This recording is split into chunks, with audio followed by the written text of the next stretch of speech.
गुबुन हारिनि मानसिजोंल' थांनाङा गुबुन हारिनि मानसिजोंल' हाबा जानाङा होननानै स' बे बांसिन इम्परटेन्ट ना जोंनिफ्राय सासे बर' आइजोआ नेशनेल लेभेलाव थांगासिनो बे हाया गासैखौबो जायनि कमफर्ट बिथांमोननि लाइफ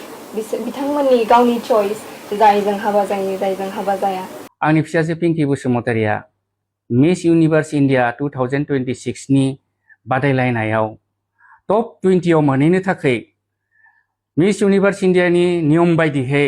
भटनि एसे गोनांथि जादों। ओंखायनो नोंथांमोननि रायजो राजा नोंथांमोननिसिम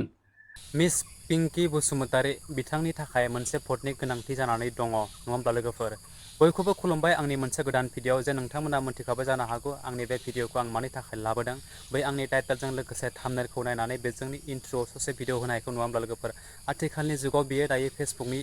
थाखायबो ट्रेन्डिं जानानै दङ बिथां पिंकि बसुमतारीनि बेफोरबायदि रिल्स भिडिअ बायदि बायदिफोरा गोबां शेयार जादों भाइरेल जादों आरोना लोगोफोर बिथाङा फंनैसो बाथ्राखौहाय शेयार खालामदों थ' जियानो जा लोगोफोर बिथां पिंकि बसुमतारीया मिस इउनिभार्स इन्डियायावहाय BTCNआव दायो कम्पिटिसन खालामनो थांगासिनो दङ बिथांनि थाखाय जोंनि आसामनि गोबां बर' सुबुंफोरनि गेजेरावहाय बिथांनि जिथु गार्जेनाहाय भट बिदों मा जाहोननि थाखाय आरो मानि थाखाय बिदों आरो बोरैहाय दिनै बिथां पिंकि बसुमतारी रिल्सनि दारै बा बिथांनि फंनैसो बाथ्रा शेयार खालामनायनि थाखाय ट्रेन्डिं सोलिगासिनो दङ नैफोरबायदि टपिकआहाय नोंथांमोना भिडिअखौ जोबजासिम नाय बिनि उनाव आं फंनैसो बाथ्राखौ शेयार खालामगोन नोंथांमोननि सेराव आरोना लोगोफोरखौ नायलांदो बिदिब्ला भिडिअ खुलुमबाय गासिबो नायगिरि रायजो राजा नोंथांमोननिसिम आंनि फिसाजो पिंकि बसुमतारिया मिस इउनिभार्स इन्डिया 2026 नि बादायलायनायाव टप 20 आव मोनहैनो थाखाय मिस इउनिभार्स इन्डियानि नियम बायदियै भटनि एसे गोनांथि जादों। ओंखायनो नोंथांमोननि रायजो राजा नोंथांमोननिसिम आंनि गोसो गोरबोनिफ्राय खावलायनाय थाबाय मिस पिंकि बसुमतारीखौ टप 20 आव लांनो थाखाय मिस इउनिभार्स इन्डियानि फल' खालामनानै इन्स्टाग्रामाव थांनानै लाइक कमेन्ट शेयार खालामनो थाखाय नोंथांमोननिसिम आंनि गुरै खावलायहरनाय थाबाय। कमेन्टआनो जाहैबाय गुबुन हारिनि मानसिजोंल' थांनाङा गुबुन हारिनि मानसिजोंल' हाबा जानाङा होननानै स' बे बांसिन इम्परटेन्ट ना जोंनिफ्राय सासे बर' आइजोआ नेशनेल लेभेलाव थांगासिनो बे इम्परटेन्ट दिनैसिम आङो बेफोरबायदि साननायखौ लाबोफेराखै आङो गावनि कालचारावनो बावगोन गावखौ आरो गावनि कालचारनि थाखायनो खामानि मावलांबाय थागोन खालामनो हाया गासैखौबो जायनि कमफर्ट बिथांमोननि लाइफ बिथांमोननि गावनि चइस जायजों हाबा जायो जायजों हाबा जाया बाट स्टिल आं बुजियो बे थिंकिंआ जोंनि मानसिफोरनो मानो दङ मोनसे सेन्टिमेन्ट दङ जोंनि बर' हारिनि बागै सेन्टिमेन्टनि थाखाय बुङो आं मिथिगौ। थ' लोगोफोर नोंथांमोना बिथां गार्जेनजों लोगोसे पिंकि बसुमतारीया बुंनाय फंनैसो बाथ्राखौहाय खोनाखाबाय नङा होमब्ला बिथांमोना दिनै नोंथांमोननि सेरावहाय मा फोरमायलांदों बिथांनि बिफायाहाय मिस पिंकि बसुमतारीनि थाखाय भट बिदों जाहाथे बिथाङा मिस इउनिभार्स इन्डियायावहाय भट मोननानै देरहायो आरो कम्पिटिसन खालामनायाव बिथाङा पार्टिसिपेट खालामनायाव देरहाफैनो हायो आरोना लोगोफोर थ' बेनि गेजेरावनो आरो बिथां पिंकि बसुमतारीया मा बाथ्राखौ बुंदों बेफोरबायदिनो भट होनानै बेफोरबायदिनो भट मोननानै जोंनि गासैबो बर' सुबुंफोरा सापर्ट होनायनि गेजेराव गुबुन हारिजों हाबा जालांबा जों मानो होनो बेफोरबायदि माने कमेन्टनि सेक्सननि गेजेरजों बाथ्राखौहाय फोरमायदों नङा होमब्ला लोगोफोर बिथां नंगौ थारैनो जुदि दिनै गोबां जोंनि बर' सुबुंफोरा जोंनि बर' माहारिफोरा बिथांखौहाय जिहेथु हेफाजाब होनानै सापर्ट खालामनानै दिनै जोंनि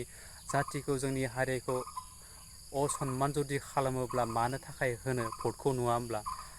बिथांनि जिथु फंसे बाथ्राखौ आं गोरोन्थि मोनदों लोगोफोर नोंथांमोना मा सानदों आं जेबो मोनथिया नोंथांमोना कमेन्ट सेक्सनाव कमेन्ट खालामब्लानो जाबाय बिथाङा जे ओरैबायदि मोनसे बाथ्राखौ बुंदों जायनि गोसो जायहा जायजों गोसो थानो लुबैदों बा जायजोंहाय कमफर्टेबोल खालामदों गोसोखौहाय माने बेजों थानो फिल जादों बेखौसो लागोन बिथांमोना बेफोरबायदि बाथ्राखौहाय जेन फोरमायनाय बायदि मोनदों आं बिथांनि बे फंनैसो बाथ्रायावहाय नङा होमब्ला लोगोफोर दा दिनैनि दिनाव जिहेतु जोंनि एसेबां जों खस्थ' खालामनानै बिथांखौ दिनै जों भट हरनायनि उनाव जोंनि हारिखौ जोंनि जाथिखौ नागारनानै गुबुन हारि माहारिजों जुदि हाबा जायोब्ला दिनैनि दिनाव बिथाङाहाय जों होमब्ला बिथांखौ मानो थाखाय भट होनो नङा होमब्ला बेफोरबायदि बाथ्राया दिनै सोंखारिफिननाय जादों आरोना लोगोफोर थ' बिनि थाखायनो दिनै पिंकि बसुमतारीया गावनो गावनि गोरोन्थिखौ खालामना लादों बा दिन्थिनानै लादों आरोना बेफोरबायदि बुङोब्ला दिनै बिथाङा 1% भट मोननाय नङा जोंनि बर' सुबुंफोरनि गेजेराव आरोना लोगोफोर बुंनांगौमोन जे बिथाङा जे आं बर' हारिनि थाखायनो थैगोन बर' हारिखौनो जे मानसि नाजागोन होननानै आरोना लोगोफोर मालाया जों हाबा जायै जाया गावबा गावनि गोसो आं जेरै थांनो आंखौ थांनो हो होनाय बेफोरबायदि माने सुबुंखौ जोंनि बर' माहारिफोरनि गेजेराव मानसिखौहाय बिथाङा नाङै बायदि खालामदों आरोना लोगोफोर नाङै बायदि खालामदोंबा दिनै मानो थाखाय नोंथाङा भट बिनायनि गोनांथि दङ आरोना लोगोफोर भटबो बिनाङा एखनबा नङा होमबा नोंथाङा नोंथांनि लुबैनाय बिदि खामानिखौ मावनो सानदोंब्ला आरोना थ' जियानो जा लोगोफोर आं बांद्राय बाथ्राखौ बुंबाय भिडिअ'आवबो एसे लावबाय नङा होमब्ला थ' नोंथांमोननि गेजेराव नोंथांमोना मा सानो लोगोफोर कमेन्ट सेक्सनाव कमेन्ट खालामलायबानो जाबाय बिथांखौहाय सापर्ट खालामनाया मोजां ना खालामैया मोजां आरोना लोगोफोर थ' जियानो जा बे भिडिअखौ आं नोंथांमोननि सेराव लाबोनाय जुदि आंनि माबाफोर गेना गोरोन्थि जादोंबा निमाहा बिबाय बेजोंनो नोंथांमोना बे चेनेलावहाय गोदानबा आं चेनेलखौ साबसक्राइब खालामदो लोगोसे फेसबुकाव जुदि नायदोंबा नोंथांमोना शेयार खालामना होदो जाहाथे बयबो नायनानै बुजि मोनो आरो बिथांखौ माबायदि खालामनाया मोजां जागोन आरोना लोगोफोर स' थेंक इउ स' माच आरो नेक्स्ट भिडिअ फिन खेबसे लोगो मोनगोन thank you for watching bye bye